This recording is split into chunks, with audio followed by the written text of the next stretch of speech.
Hello students, एक बार फिर से आप लोगों का ऑनलाइन क्लास में स्वागत है। इस चैनल के माध्यम से अभी आप लोग क्लास 11 का मैथ्स पढ़ रहे हैं। तो क्लास 11 में अभी पहला चैप्टर सेट चल रहा है। सेट से रिलेटेड ऑलरेडी आप लोग कुछ वीडियो देख चुके हैं। तो चलिए इस सेट को हम लोग आगे बढ़ाते हैं और देखते हैं। पिछले क्लास में हम लोग एक्सरसाइज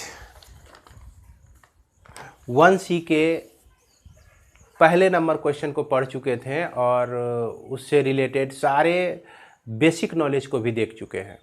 तो आज हम लोग एक्सरसाइज 1C का क्वेश्चन नंबर 2 से देखने जा रहे हैं। एक्सरसाइज 1C का क्वेश्चन नंबर 2 से हम लोग देखेंगे। बच्चों, इसको स्टार्ट करने से पहले मैं एक बार बता दूं कि यह चैनल वैसे विद्यार्थियों के लिए बहुत ही लाभप्रद है जो RS अग्रवाल को पूरी तरह से ख़त्म करना चाहते हैं, पूरी तरह से बनाना चाहते हैं। और इस चैनल के माध्यम से आपको हर एक टाइप के प्रॉब्लम को समझाया जाएगा और आप अपने आप को काबिल पाएंगे इस RS अग्रवाल को पूरी तरह से ख़त्म करने में। तो चलिए बच्चों, हम लोग स्टार्ट करते हैं। हाँ, एक बात, अगर आप लोग इसके पहले वाले वीडियो को नहीं देखे हैं तो वो अवश्य देख लें, वो आपके लिए फ़ायदेमंद होगा। तो दूसरा नंबर क्वेश्चन में हम लोग को दिया गया है कि एग्जामिन, आप बुक से देख सकते हैं, examine whether the following statement are true और फॉल्स। तो यहाँ पर पहला नंबर आपको जैसा कि दिया गया है, ए बी एक सेट है, कहता है कि क्या यह प्रॉपर सबसेट नहीं है बी सी ए का। तो यस, ये प्रॉपर सबसेट तो है, चूँकि ए बी आपका एलिमेंट जो कि इस सेट में भी है। तो यह तो हम देख रहे हैं कि यह प्रॉपर सबसेट है, लेकिन यह कह रहा है कि प्रॉपर सबसेट नहीं है। तो इसका मतलब ये क्या हो गया, यह फॉल्स हो जाता है। दूसरा नंबर क्वेश्चन आप देख सकते हैं, इसमें दिया गया है एक सेट ए है और यह एलिमेंट है ए बी और सी का। अब यहाँ पर देखा जाए कि यहाँ पर एलिमेंट ए एलिमेंट है इस सेट का, बी है एलिमेंट और सी है एलिमेंट। यह जो सेट ए का बना हुआ है, यह सेट इस टाइप का, इसमें कोई नहीं दिख रहा है। भले यह ए आपको दिख रहा है, लेकिन ए से बना हुआ सेट इसका एलिमेंट नहीं है, इसलिए हम इसको क्या कहेंगे, फॉल्स कहेंगे। अब तीसरा नंबर देखिए, दिया गया है कि यह एक सेट है जिसका एलिमेंट एक 5 है और यह कहता है कि प्रॉपर सबसेट है ए बी सी का। तो बच्चा, ये जो सेट है आपका, यह सेट में एक एलिमेंट एग्जिस्ट कर रहा है 5 और यह प्रॉपर सबसेट बोल रहा है कि होगा कि नहीं। तो इसका एलिमेंट जो एक 5 है इसमें मिल ही नहीं रहा है, तो इसका मतलब हो गया कि सबसेट भी नहीं हुआ। तो प्रॉपर सबसेट कहाँ से होगा, नहीं हो सकता है, इसीलिए हम इसको क्या कहेंगे, फॉल्स कहेंगे। चौथा नंबर आप देखिए, दिया गया है कि ए ई का एक सेट बना हुआ है और प्रॉपर सबसेट कहता है x such that x is a vowels in the English alphabet. तो इंग्लिश अल्फ़ाबेट में हम लोग जानते हैं कि vowel A E I O you होता है। अब बताइए कि यह आपका प्रॉपर सबसेट है, तो कहेंगे यस है, क्योंकि ए ई जो है आपका इस सेट में मिल रहा है। सबसेट का डेफिनेशन ये क्या है कि A is set to be subset of B if every element of A is also in B. B में भी वह एलिमेंट हो, तो इस कंडीशन में हम लोग सबसेट कहते हैं। जब सबसेट हो गया तो अगर बी में कुछ एलिमेंट ज़्यादा हो, ए और बी इक्वल नहीं हो, तो उस कंडीशन में प्रॉपर सबसेट हम लोग कह सकते हैं। तो अतः यह जो हो गया आपका ट्रू हो जाता है। इसके बाद क्वेश्चन नंबर 5 देखिए कि x such that x belongs to W और x प्लस 5 इक्वल टू 5 और यह कहता है इक्वल टू 5, है ना। तो ये दोनों क्या इक्वल है, इसके बारे में हम लोग को सोचना है। अब यहाँ x का वैल्यू अगर इससे निकालते हैं तो इससे x का वैल्यू 0 निकलता है और यहाँ पे आपका एक 5 है जिसको इम्पटी सेट हम लोग इस तरह से भी नोट करते हैं, इस तरह से भी नोट करते हैं। तो बताइए, अब आप ही बताइए, क्या ये दोनों आपका बराबर है? नहीं है बराबर, इसीलिए यह क्या हो जाएगा? फॉल्स हो जाएगा। इसके बाद हम लोग देखते हैं क्वेश्चन नंबर 6 में। देखिए क्या कह रहा है कि ए बिलोंग्स टू, ए से बना हुआ एक सेट है इसके अंदर और एक एलिमेंट बी है, तो क्या यह ट्रू है? ए इस सेट का एलिमेंट है। तो यहाँ पर देखिए ए तो हमको अंदर में दिख रहा है, लेकिन यह ए जो है आपका एक सेट खुद बना हुआ है। तो ए के द्वारा जो सेट बना हुआ है वो इस सेट का एलिमेंट है, ना कि ए इस सेट का एलिमेंट है। इसलिए हम यहां पर इसको क्या कह सकते हैं? फॉल्स कह सकते हैं, यह इसका एलिमेंट नहीं है। इसके बाद देखिए बच्चों, इसी के बाद जो है इसको समझाया कि एक सेट है जिसका एक एलिमेंट है ए, और कहता है कि यह प्रॉपर सबसेट है आपका, क्या ये ए और बी का, क्या यह प्रॉपर सबसेट है? तो प्रॉपर सबसेट होने के लिए तो सबसे पहले एलिमेंट ए जो है इसमें भी होना चाहिए। तो एलिमेंट ए इसमें नहीं है, क्योंकि यहाँ एलिमेंट ए का जो एक सेट तैयार होता है वो इस सेट का एलिमेंट है। क्योंकि इसको जब आप बहुत ध्यान से समझेंगे तभी समझ सकते हैं। फिर से समझिएगा, एलिमेंट ए का जो एक सेट है, एक सेट, वो जो है इस सेट का, ये जो बाहरी सेट आप देख रहे हैं, बाहर ये ए बी मिला के जो सेट बन रहा है उसका एलिमेंट है। लेकिन यहाँ जो सेट है उसमें सिर्फ एक एलिमेंट ए है, इसलिए यह प्रॉपर सबसेट नहीं हो सकता है। तो इसको हम लोग क्या लिखेंगे? फॉल्स लिखेंगे। इसके बाद देखते हैं हम लोग 8 नंबर को। 8 नंबर में देखिए दिया गया है, यह बी सी दो एलिमेंट दिया गया है और कहता है कि यह प्रॉपर सबसेट है आपका ए। उसके बाद बी सी का एक सेट बना हुआ है, बी सी का एक सेट बना हुआ है। तो बी सी का जो सेट है और यहाँ बी सी का जो सेट है, ये सेट ही इसका एलिमेंट है। ये मान लीजिए कोई भी सेट एक्स है, तो एक्स सेट का एलिमेंट है बी सी का एक सेट। लेकिन ये जो सेट है, इस सेट में बी सी एलिमेंट एग्जिस्ट करता है। तो बच्चों, यह सेट का जो बी और सी एलिमेंट है इसमें है ही नहीं। अगर कहेंगे कि आप हैं, तो बी और सी के से बना हुआ एक सेट इस एक्स का एलिमेंट है। इसलिए हम इसको जो है क्या कहेंगे? फॉल्स कहेंगे, यह ट्रू नहीं है। इसके बाद आगे देखते हैं कि क्या यह ट्रू है आपका। यहाँ पर दिया गया है A B B equal to A और बी, इस तरह से दिया गया है। तो बच्चों, सबसे पहले क्लास में ही आपको बताया गया कि एलिमेंट को हम रिपीट नहीं करेंगे। अगर रिपीट भी कर दिए तो उसको 1 ही काउंट किया जाता है। तो यहाँ पर अगर 2 बार ए लिखे हैं तो इसका मतलब एक बार ही ए हुआ, 2 बार बी लिखे हैं तो इसका मतलब एक बार ही बी हुआ। इस तरह से यह सेट और यह सेट में कोई फर्क नहीं पड़ता है। अगर एलिमेंट को काउंट किया जाए तो एलिमेंट काउंट करने में हम क्या करते हैं कि अगर एक तरह का एलिमेंट है उसको एक ही काउंट करेंगे और एक तरह का एलिमेंट है उसको एक काउंट करेंगे। यानी इसमें भी 2 एलिमेंट, इसमें भी 2 एलिमेंट, इसमें भी ए एग्जिस्ट कर रहा है, इसमें भी ए एग्जिस्ट कर रहा है, इसमें भी बी एग्जिस्ट कर रहा है, इसमें भी बी एग्जिस्ट कर रहा है। तो इस तरह से यह आपका ट्रू हो जाएगा। अब 10 नंबर में देख सकते हैं आप, 10 नंबर में क्या कह रहा है कि A B is an infinite set. Book को देखें आप लोग, कहता है ए बी ये क्या इन्फिनाइट सेट है? तो नहीं, एलिमेंट को आप कितना भी रिपीट करें कोई फर्क नहीं पड़ता है, उसको एक ही काउंट किया जाएगा। तो इस तरह से एक एलिमेंट ए हो गया और दूसरा एलिमेंट इसमें बी हो गया। तो निश्चित रूप से यह जो सेट बना हुआ है 2 ही एलिमेंट का है, इन्फिनाइट हो नहीं सकता है। अतः इसको हम लोग क्या कहेंगे? फॉल्स कह देंगे। इसके बाद 11 नंबर में आपका देखिए दिया गया है set of all circles of unit radius in a plane. तो प्लेन में यूनिट रेडियस का सारा सर्कल आप लिए, उसके बाद बी जो है set of all circles in the same plane, उसी प्लेन में बी जो है सभी तरह के सर्कल का सेट है। तो निश्चित रूप से यह जो आपका ए जो है सबसेट हो जाएगा बी, चूंकि ए जो है पर्टिकुलर सर्कल का कलेक्शन है, यूनिट 1 रेडियस वाले सर्कल का कलेक्शन है, लेकिन यहाँ बी जो है सभी तरह के रेडियस वाले सर्कल का कलेक्शन है। उसमें 1 रेडियस वाले भी सर्कल है, उसमें 2 रेडियस वाले भी, 2 यूनिट रेडियस वाले भी सर्कल हैं। तो इस तरह से हम लोग ए जो है क्या कह दे सकते हैं, प्रॉपर सबसेट ऑफ बी कह सकते हैं।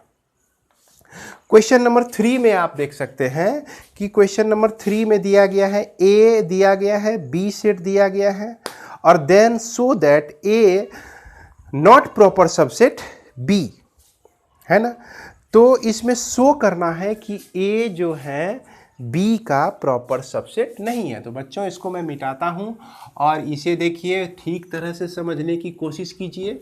इसमें लिखना कम है, ज़्यादा समझना है।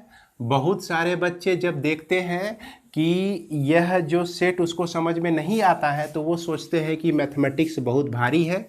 लेकिन बच्चों आप यदि शुरू से देखते हैं, शुरू से समझने की कोशिश करेंगे और हर एक क्वेश्चन के ऊपर, हर एक बेसिक चीज़ के ऊपर बार बार विचार करेंगे तो आपको यह बहुत अच्छा समझ में आएगा और आप इसे सॉल्व भी कर सकते हैं अपने मन से। तो यहाँ पर ए दिया गया है जिसमें एलिमेंट 1 है, और इसमें एक सेट दिया गया है बी जिसमें एलिमेंट है 1 का सेट है, और यह 2 एलिमेंट है, इस तरह से है। और आपको दिखाना है कि ए जो है not proper subset of B है। सबसे पहले हम सोचते हैं कि क्या ए बी का सबसेट है। तो ए बी का सबसेट होने के लिए हम लोग जानते हैं कि here every element of A, है ना, not in B। क्यों? क्योंकि ये जो 1 है आपका एलिमेंट है A का, लेकिन यह जो 1 है एलिमेंट नहीं है किसका, B का। तो कौन है B का एलिमेंट? तो ये जो A1 के द्वारा बना हुआ सेट है यह B का एलिमेंट है, इसलिए हम इसको 1 को B का एलिमेंट नहीं कह सकते हैं।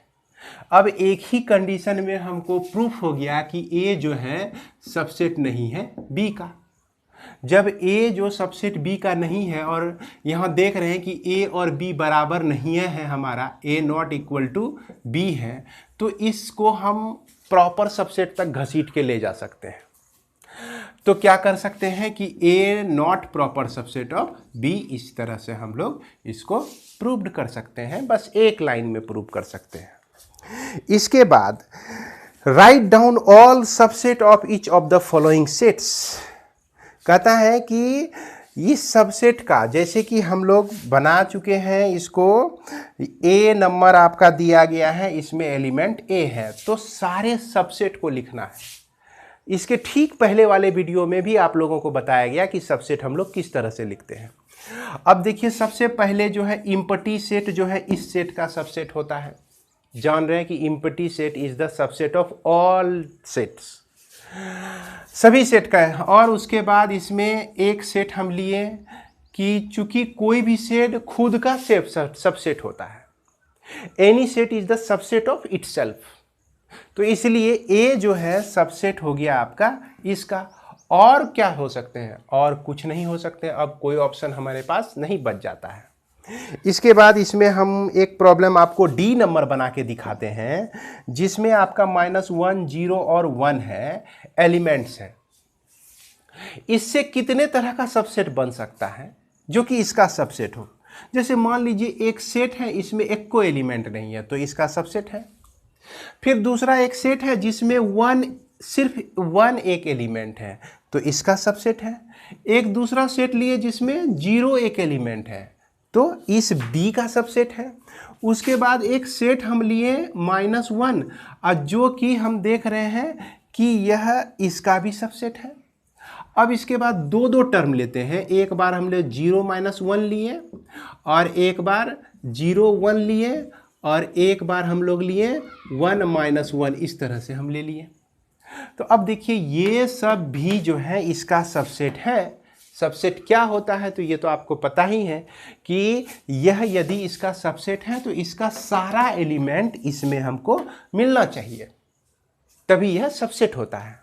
उसके बाद जो है 1 - 1 0 और 1 तीनों एलिमेंट मिलाकर भी एक सेट हम लिए जो कि इस D का सबसेट है। क्यों? क्योंकि any set is the subset of itself, खुद का वह सबसेट होता है। इसलिए हम इस तरह से देख सकते हैं कि इसको बच्चों हम क्या लिख सकते हैं, इसका सिंबल 5 भी लिख सकते हैं। तो उम्मीद है कि क्वेश्चन नंबर 4 में रिमेनिंग ऑल प्रॉब्लम्स आप ठीक तरह से बना लेंगे। अगर क्वेश्चन नंबर 4 में किसी भी प्रॉब्लम में आपको दिक्कत होती है तो मैं आपको उसके लिए अलग से वीडियो बना दूंगा। मुझे ये समझ में आ रहा है कि क्वेश्चन नंबर 7 आप लोगों को बता दिया जाए। तो क्वेश्चन नंबर 7 देखिए, इस 4 का क्वेश्चन नंबर 7 में देख सकते हैं आप कि यहाँ पर दिया गया है G = ये 3 दिया गया, 4 दिया गया और एक एलिमेंट आपका 5 6। ये बच्चों एक एलिमेंट के तरह इसको ट्रीट करना है। किस तरह से ट्रीट करना है?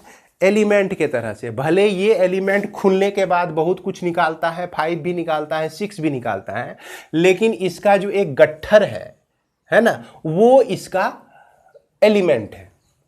अब इसके सारे सबसेट्स को निकालने में 5 को तो हम सबसेट कह ही सकते हैं, सबका कह सकते हैं। उसके बाद जो है इसका एक एक एलिमेंट लेके सेट हम बनाते हैं। 3 को लिए, उसके बाद 4 को लिए, उसके बाद एक लिए 5 6, ये भी गट्ठर को उठा लिए हम लोग। उसके बाद दो दो एलिमेंट लेते हैं, 3 4 को लेके एक सेट बना दिए, 3 और उसके बाद 5 6 वाले सेट को लेकर एक सेट बना दिए। उसके बाद यह 4 और यह 5 6 का एक सेट में इसमें मिलाकर एक सेट बना दिए। उसके बाद हम सारे एलिमेंट को उठा लिए, 3 को भी, 4 को भी और यह आपका 5 6 को भी लेकर हम इस तरह से बना दिए सेट। तो मेरे बच्चों यहाँ पर आपका 8 सबसेट्स इसका हो जाएगा। उम्मीद है कि और भी जो सबसेट्स आपको निकालने हैं वो आपको समझ में आ गया होगा। इसके बाद हम लोग क्वेश्चन नंबर 5 पे चलते हैं। तो क्वेश्चन नंबर 5 जो है आपका कहता है express each of the following sets as an interval. तो यह इंटरवल आपका लेक्चर 6 वीडियो को आप देख सकते हैं, उसमें आपको बेहतर तरीके से समझाया गया है इसको। तो मैं एक बार फिर यहाँ रिपीट करूँगा बच्चों, अगर आप RS अग्रवाल की पूरी सॉल्यूशन, पूरा टाइप का प्रॉब्लम बनाना चाहते हैं, एक एक प्रॉब्लम बनाना चाहते हैं, तो इस सारे वीडियो को आप शुरू से देखिए, आपके लिए बहुत फ़ायदेमंद है। ये आपका दिया गया है 5 नंबर में x such that x belongs to R और यह -4 less than x less than 0। ये आपका जो है इंटरवल्स इसके लिए हमको देना है। तो हमने बताया था लेस देन के लिए हम मिडिल ब्रैकेट को यूज करते हैं। उसके बाद लेस देन और इक्वल टू के लिए हम क्लोज्ड इंटरवल के मतलब बिग ब्रैकेट को हम लोग यूज करते हैं क्लोज्ड इंटरवल लिखने के लिए। इस तरह का सिंबल हम लोग यूज करते हैं। अब यहाँ पर देखिए यह आपका क्या है, लेस देन है। तो इसमें जो है आप इसको लिखिए ऐसे -4 से लेकर यह 0 तक, इस तरह से। यानी कि इसमें आपको मिडिल ब्रैकेट में इसको दिखाना है, स्मॉल ब्रैकेट में आपको इसको दिखा देना है ये दोनों नंबर, और इस दोनों नंबर के बीच जितने भी नंबर एग्जिस्ट करते हैं वो सारे नंबर्स जो हैं इसका एलिमेंट है। लेकिन -4 और 0 उसका एलिमेंट नहीं है, -4 से ज़्यादा और 0 से छोटा। इसके बाद 2 नंबर में आप देख रहे हैं कि a = x such that x belongs to R है और 0 less than equal to x है, लेस देन 3 है। तो इसमें 0 को ले लिया गया है, तो 0 को लेने के लिए हम इस तरह का ब्रैकेट यूज करते हैं। उसके बाद 3 को नहीं लिया गया है, तो 3 को नहीं लिया गया है तो हम इसको ओपन छोड़ देते हैं। उसके बाद देखिए तीसरा नंबर में आपका x such that x belongs to r और यह 2 less than x less than equal to 6 है ना। इसको हम लिखेंगे किस तरह से, जैसे आप क्या कहते हैं 2 को यहाँ नहीं ले रहे हैं, 2 से बड़ा नंबर है, तो 2 से बड़ा नंबर के लिए हम ओपन इंटरवल यूज करेंगे और 6 के लिए हम लोग क्लोज्ड इंटरवल यूज करेंगे। इसको हम लोग इस तरह से भी लिख सकते हैं बच्चों। यह पिछले वीडियो में आप लोगों को बेहद ही ठीक तरीके से बता दिया गया है। अगर आप पिछला वीडियो देख के इसको देख रहे हैं तो हमें उम्मीद है कि इसमें बचे हुए रेस्ट प्रॉब्लम भी आप सॉल्व कर लेंगे। इसके बाद चलते हैं क्वेश्चन नंबर 6 पे। तो क्वेश्चन नंबर 6 में आप देख लीजिए, right each of the following intervals in the set builder form. Set builder form में लिखना है। अब यह ए है आपका दिया हुआ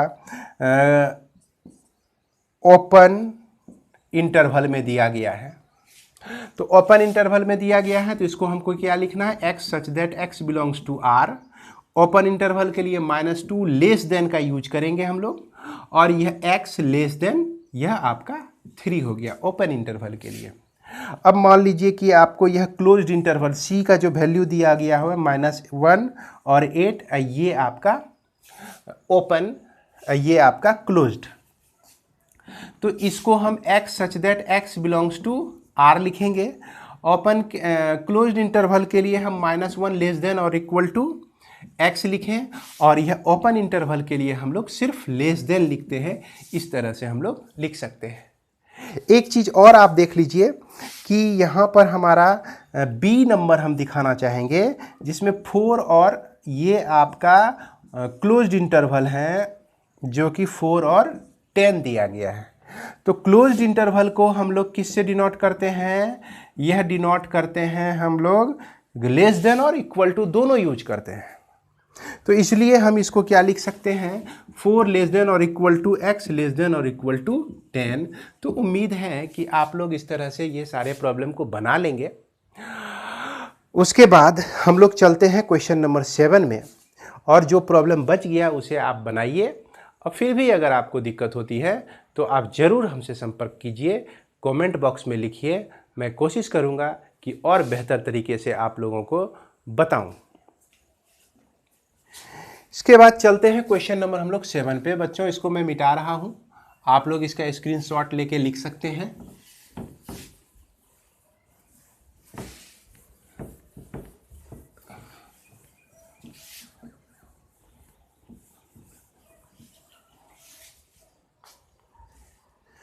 क्वेश्चन नंबर 7 आपका क्या कह रहा है कि A find which of the following statement are true.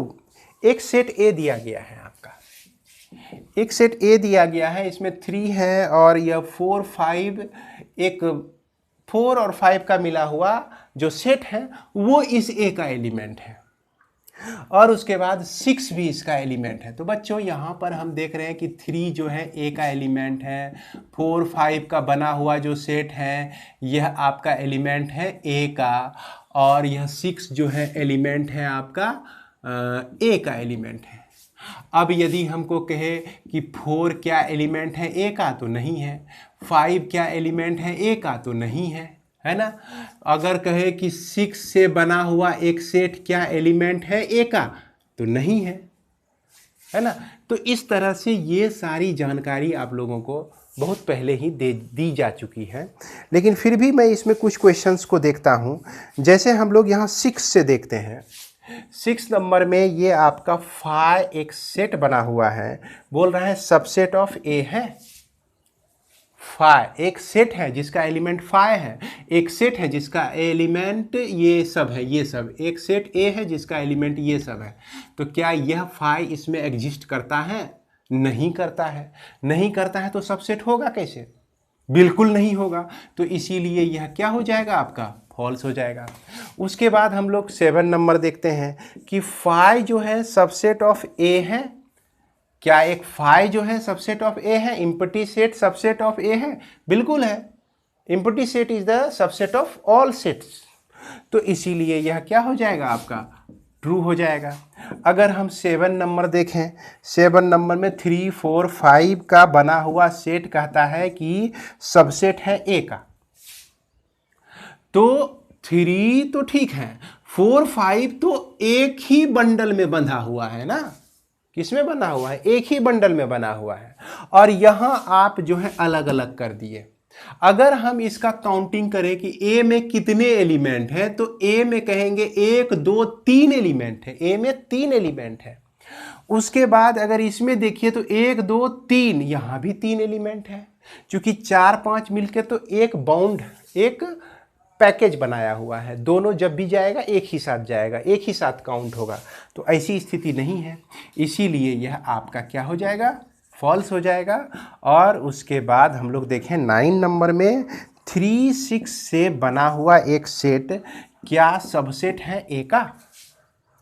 बिल्कुल है। 3 और 6 अलग अलग एलिमेंट है, इससे बना हुआ सेट क्या हो जाएगा, इसका सबसेट हो जाएगा। तो जिसको हम लोग क्या कह सकते हैं, ट्रू कह सकते हैं बच्चों। उम्मीद है कि आप लोगों को समझ में आ रहा होगा। इसके बाद क्वेश्चन 8 पर हम नज़र डालते हैं। क्वेश्चन 8 में कह रहा है कि अगर एक जो है आपका दिया गया है ए बी सी दिया गया है, तो पी ए आपको निकालना है। तो इस तरह का क्वेश्चन हमने बताया है पहले भी। पी ए का मतलब हो गया कि पावर सेट। पावर सेट में जो होता है, पावर किसको कहते हैं, इसे मैं फिर से एक बार रिवाइज करता हूँ। द सेट ऑफ और the set of all subsets of given set, मतलब कि all subsets of given set. ये जो सेट आपका दिया गया है, इसका सारा सबसेट का एक सेट बनाइए, वह इसका पावर सेट हो जाता है। जैसे एक 5 इसका सबसेट हो गया, ये ए इसका सबसेट हो गया, ये बी इसका सबसेट हो गया। अगर एक सेट लें सी, इसमें एलिमेंट सी हो, तो यह आपका सबसेट हो गया। एक सेट लिए जिसमें एलिमेंट ए बी है, तो यह आपका सबसेट हो गया।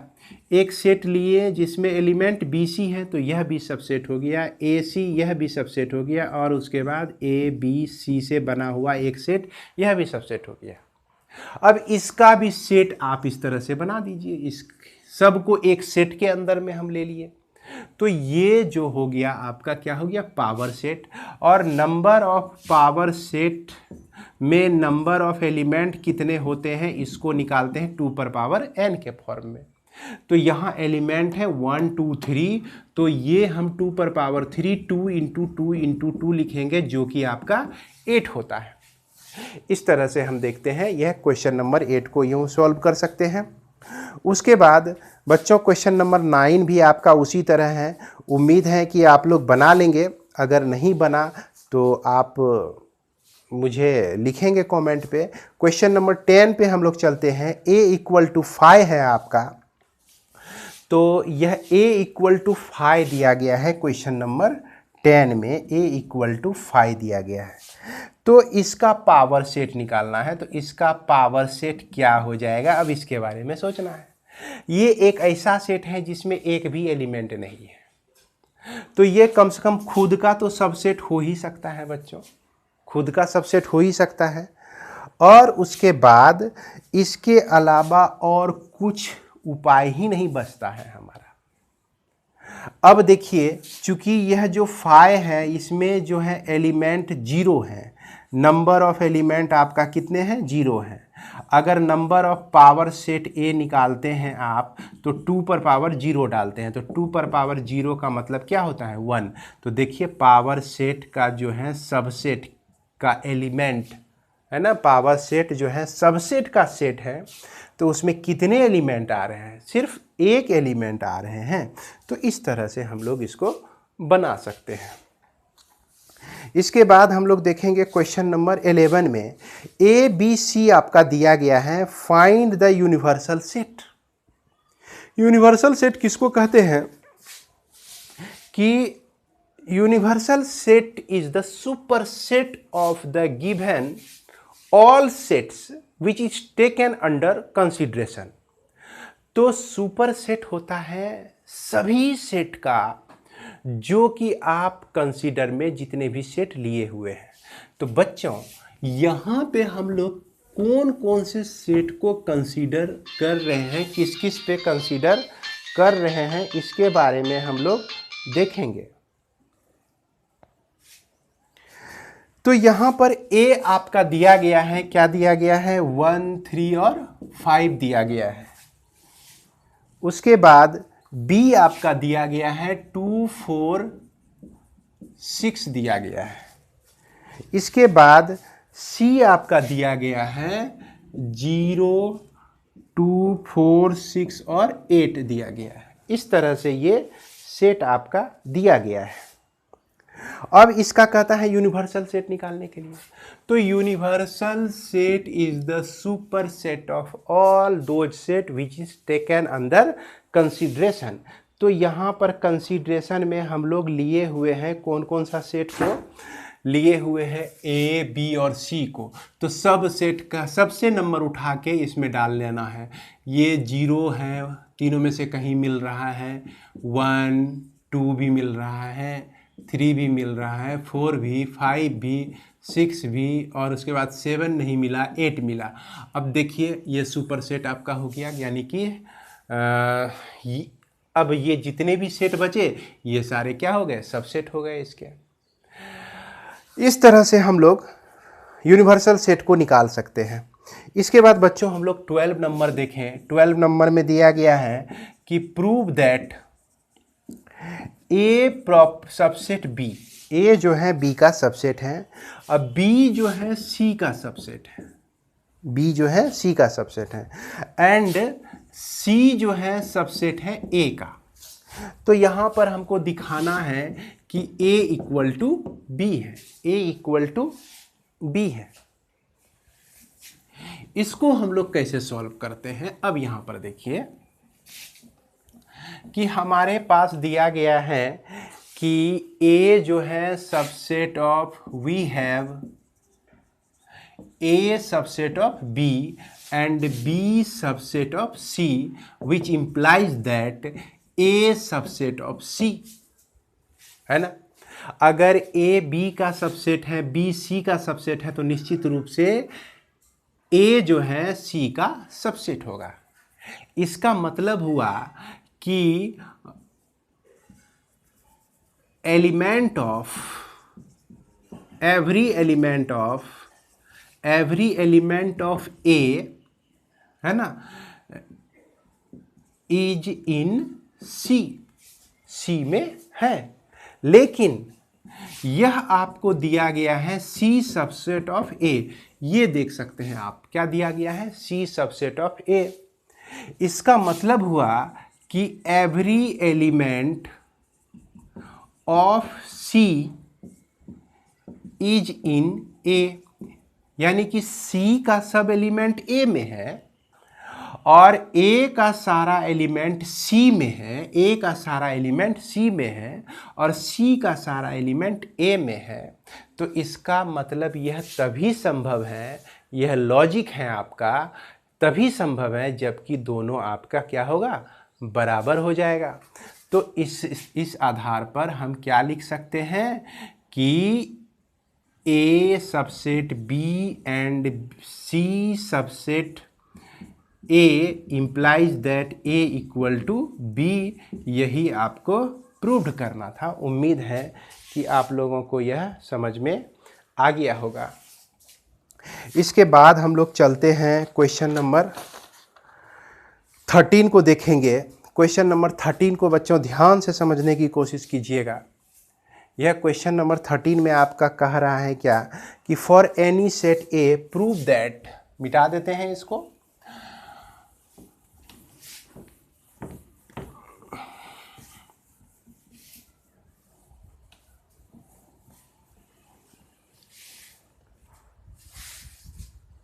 for any set A prove that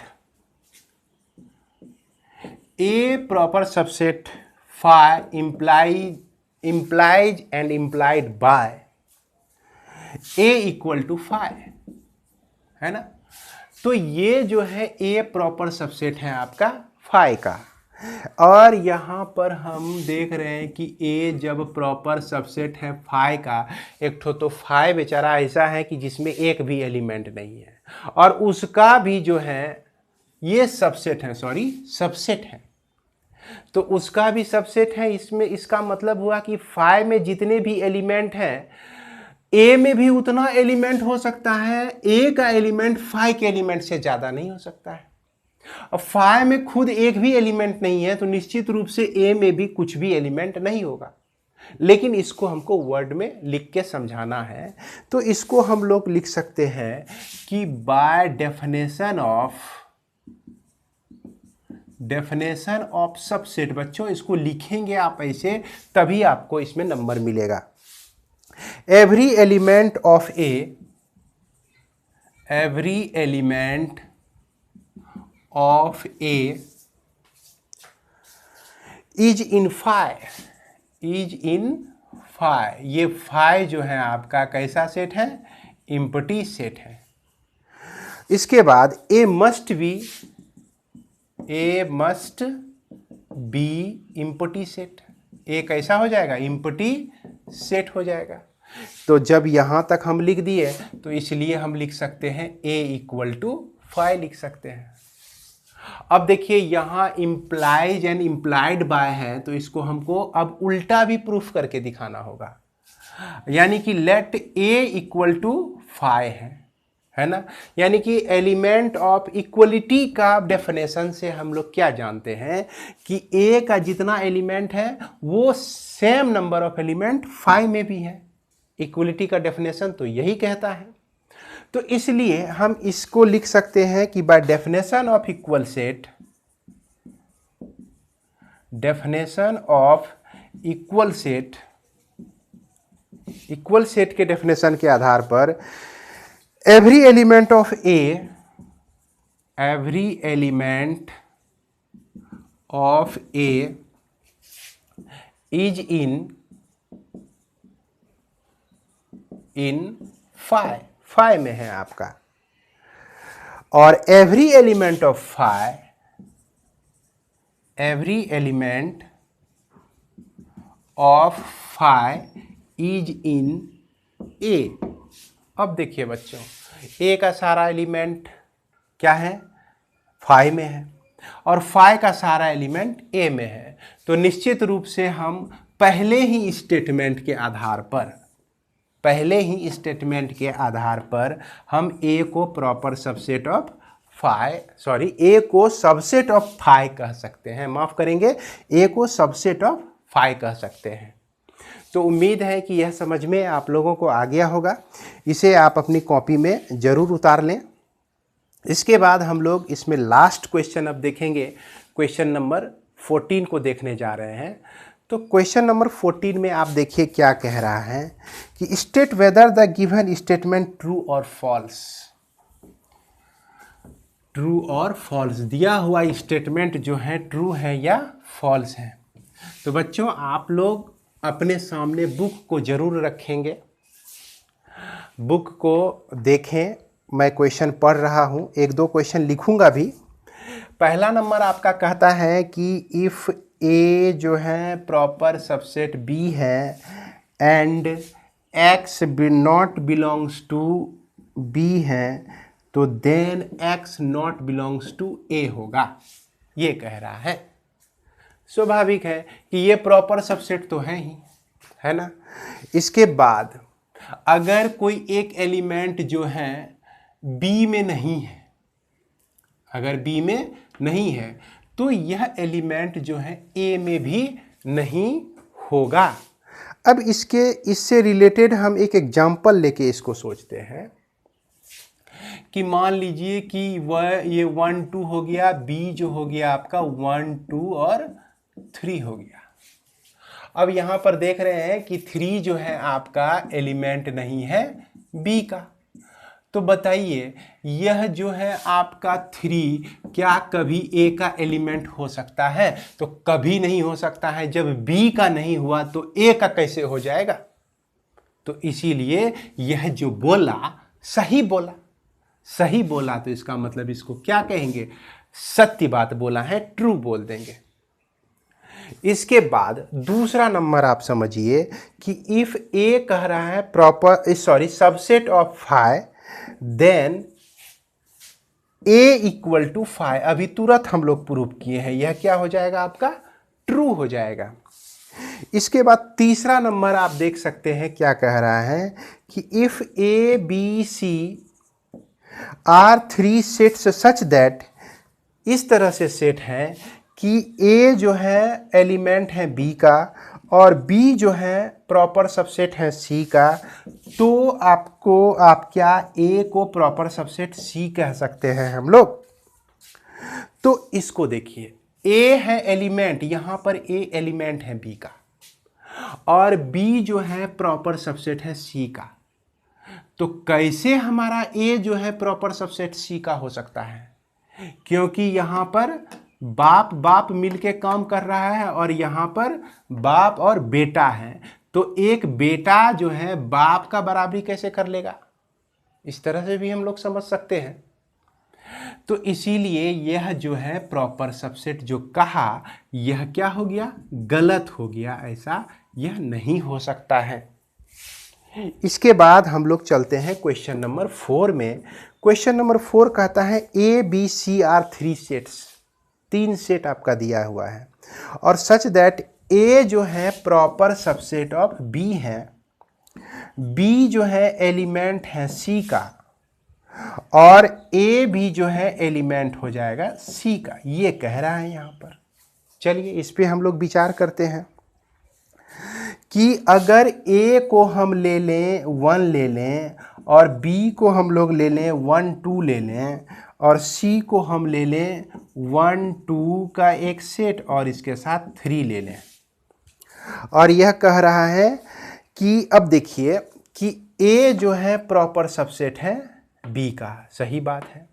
अब बी जो है एलिमेंट है सी का, देखिए बी में जो सी में जो एलिमेंट है 1 2 से मिलके बना हुआ सेट जो कि बी है, तो इस बात को भी हम सही करवा दिए और इस बात को भी सही करवा दिए ये एग्जांपल लेके। अब देखिए ए जो है आपका, यह ए क्या यह एलिमेंट है इसका 1 2 का और 3 का, तो यहां तो ऐसा हो ही नहीं सकता, क्योंकि यह सेट जो है एक एलिमेंट 1 का सेट है, यहाँ जो सेट है आपका 1 2 से बना हुआ एक सेट है, तो यह जब भी काउंट होगा एक ही काउंट होगा और यह जब भी रहेगा तो एक साथ ही रहेगा, और यहाँ 1 है एक साथ, 1 मतलब सिंगल है, तो इस कंडीशन में यह जो है इसका एलिमेंट कभी हो ही नहीं सकता है, और यह कह रहा है होगा, तो होगा तो इसका मतलब कि आप गलत हैं, तो इसका मतलब यह क्या हो जाएगा, फॉल्स हो जाएगा। 5वां नंबर में आप देख सकते हैं कि ए बी सी आपका 3 सेट्स दिया गया है। इसमें कह रहा है कि 5वां नंबर में ए जो है नॉट प्रॉपर सबसेट बी का है और बी प्रॉपर सबसेट नहीं है सी का, तो ए भी प्रॉपर सबसेट नहीं होगा, किसका, सी का नहीं होगा। तो यहाँ जो है इस पे हम लोग को विचार करना है कि अगर हम ए को इसके सपोर्ट के लिए ए को हम लोग लेते हैं 1, बी को लेते हैं 1 2, देख रहे हैं बच्चों, ए का प्रॉपर सबसेट यहाँ पर हम ले लेते हैं 2 3 ले लेते हैं, तो प्रॉपर सबसेट नहीं है ये। अब बी का जो है, बी भी कह रहा है सी का प्रॉपर सबसेट नहीं है, तो यहाँ पर हम लेते हैं 3 4 ले लेते हैं, तो प्रॉपर सबसेट नहीं हो गया। अब देखिए अगर इसमें हम जो है 1 3 और 4 ले लें, इस तरह से भी ले सकते हैं, 1 3 4 ले लें। अब यहाँ पे आप सोच कहेंगे कि 1 3 4 भी तो हम ले सकते हैं। अब 1 3 4 लेने का यही हुआ कि यह जो आपका रिलेशन दिया गया है कि इस रिलेशन का क्या एक भी कोई काट है, ये हमको ढूंढना है। तो यहाँ एक काट मिल जाता है, देख रहे हैं ये आपका प्रॉपर सबसेट सी का नहीं है, बी प्रॉपर सबसेट, लेकिन ए जो है आपका प्रॉपर सबसेट है सी का, है सी का। क्यों? क्योंकि ए का जो एलिमेंट है, जो कि सेट बना हुआ है, एलिमेंट एक एलिमेंट लेके बना हुआ है, यहाँ 1 भी लेके बना हुआ है, 3 और 4 तीनों को लेके बना हुआ है, और इसमें सी में ज़्यादा एलिमेंट भी है, तो ये आपका प्रॉपर सेट होता है, प्रॉपर सबसेट हो जाता है। जब प्रॉपर सबसेट हो गया और ये बोला कि प्रॉपर सबसेट नहीं होगा, तो इसका मतलब क्या हो गया, यह फॉल्स हो गया। यह जो रिलेशन है यह आपका क्या हो जाता है, फॉल्स हो जाता है। इसके बाद हम लास्ट देखेंगे 6 नंबर में, A B are two set such that x belongs to a and a element of b और x belongs element of b। तो ये आज जो है आपका फॉल्स हो जाएगा, क्योंकि x जो है एलिमेंट ऑफ a है। तो इसके लिए हम यहाँ एक एग्जांपल ले सकते हैं। देखिए बच्चों, x जो है a जो सेट है इसमें एक एलिमेंट हम x ले लेते हैं, और b जो सेट है इसमें एलिमेंट x का सेट और y को ले लेते हैं। और यह पहला कहता है कि x जो है एलिमेंट है a का, तो सही बात है, x एलिमेंट है a का। दूसरा इसमें कहता है कि a जो है एलिमेंट है b का, तो सही बात है, a जो है आपका जो यह जो है इसमें हमको दिख रहा है, तो ये एलिमेंट कह दिए b का। उसके बाद कहता है कि x जो है b का भी एलिमेंट होगा, तो x जो है देखिए b का एलिमेंट है, तो x तो यहाँ का a का एलिमेंट है, x जो है b का एलिमेंट नहीं है। यहाँ एक सेट जो बनता है जिसमें एलिमेंट x है वो इस b का एलिमेंट है, ना कि x एलिमेंट है, इसीलिए यह लास्ट नंबर क्या हो जाएगा, फॉल्स हो जाएगा। बच्चों बस इसी के साथ हमारा एक्सरसाइज 2C समाप्त होता है। 2C को एक बार दो बार देखकर बेहतर तरीके से समझने की कोशिश कीजिए, और यह सेट थ्योरी को ठीक तरह से समझने के लिए आपको ज़्यादा से ज़्यादा समय देना ही पड़ेगा। और लास्ट में मैं एक बात कहूँगा कि अगर पूरे क्लास के दरमियान कहीं कोई त्रुटि रह गई हो बोलने में या कुछ लिखने में, तो उसे आप लोग क्षमा करेंगे। वो मिसटंग या मिस पेन इस तरह की हो सकती हैं। तो बच्चों इसी के साथ इस क्लास को मैं समाप्त करता हूँ। धन्यवाद।